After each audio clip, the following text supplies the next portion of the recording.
আজ 25 এপ্রিল 2024 ময়মনসিংহ জেলার নান্দাইল উপজেলা হলরুমি হোমিওপ্যাথিক এর জনক স্যামুয়েল হ্যানিম্যান এর 271তম জন্মবার্ষিকী উপলক্ষে হোমিও ডক্টর অ্যাসোসিয়েশন হুডা কর্তৃক আয়োজিত আলোচনা সভার প্রাক্কালে হোমিও চিকিৎসক তথা বিশিষ্ট শিক্ষাবিদদের সমন্বয়ে এক বিশাল র্যালি বের হয়। র্যালিটি উপজেলার গুরুত্বপূর্ণ সড়কগুলি প্রদক্ষিণ করে। স্যামুয়েল হ্যানিম্যানের জন্মজয়ন্তী আলোচনা সভার সভাপতি ছিলেন ডক্টর আমিনুল হক ভূঁইয়া। বক্তব্য রাখেন ডক্টর মোহাম্মদ আলাউদ্দিন সহ চিকিৎসক নেতৃবৃন্দ। বক্তারা বক্তব্যে স্যার স্যামুয়েল হ্যানিম্যানের জীবনী সহ হোমিওপ্যাথির শিক্ষা, চিকিৎসা ও তার জীবনাদর্শের চিত্রবাদী তুলে ধরেন। হ্যানিম্যানের ত্যাগ ও মানব সেবায় আত্মনিয়োগের সকল চেষ্টার কথা উল্লেখ করে বলেন, চিকিৎসা বিজ্ঞানের আলোকে হ্যানিম্যান ও তার আবিষ্কারকৃত মেডিসিন হোমিও অত্যাশ্চর্য ও উজ্জ্বল নক্ষত্র।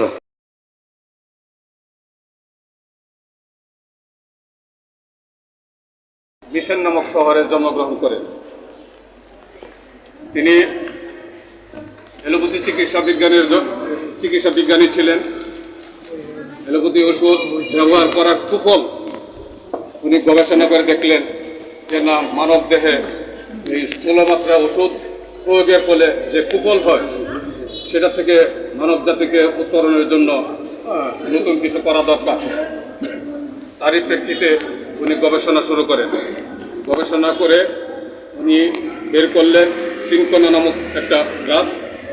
সেখানে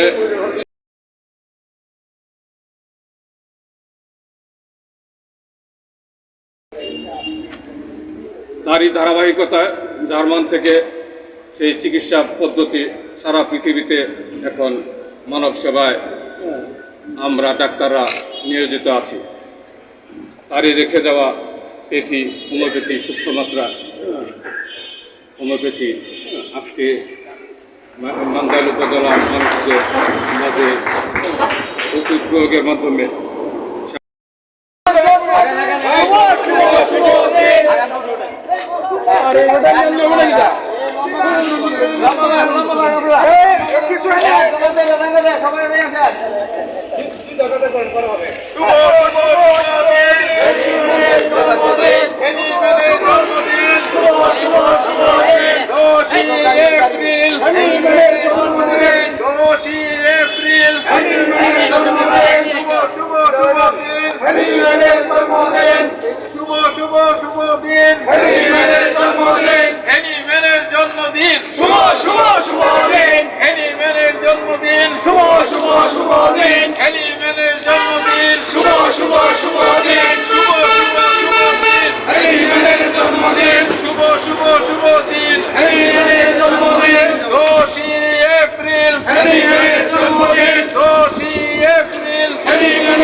শুভ দিন।